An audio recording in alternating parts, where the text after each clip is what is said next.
ঢাকা দক্ষিণের যে মেয়র, আমার ছোটবেলার ছাত্র, তো আলহামদুলিল্লাহ এই এলাকার মেয়র, উনিও আমার চাচা ডাকেন। তা আমি বলেছি যে আপনারা নিজেরাও একটু ব্যবস্থা করেন, পয়সা করি কিছু খরচ করেন, টাকা করি তো আছে জনগণের জন্যেই, তো পরিবেশ ভালো রাখবার জন্য, তো এই হিসাবে আপনারা করেন আলহামদুলিল্লাহ। কিন্তু মেজবান যারা আপনারা কোরবানি দিলেন, আপনারা একটু ভালো করে ব্যবস্থা করবেন। গোশত নিয়েই চলে গেলেন। গোশত কয় ভাগ করেন আপনারা?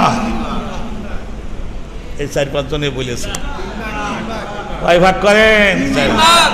খবরদার 3 ভাগ। এইটা ফাকুলু মিনা, আল্লাহ কোরআনে বলছেন যে জবাই হয়ে যাওয়ার পরে এই পশু যেদিন থেকে কিনলে, নিয়ত করলে, সেই দিন থেকে এই পশুর মালিক তুমি না, এই পশুর মালিক কেনা আল্লাহ। বলেন যে আমি, অতএব আমার কাছে তোমাদের ওই গোশতও আসে না, রক্তেও আসে না, চামড়াও আসে না, এগুলি আমার কাছে আসে না।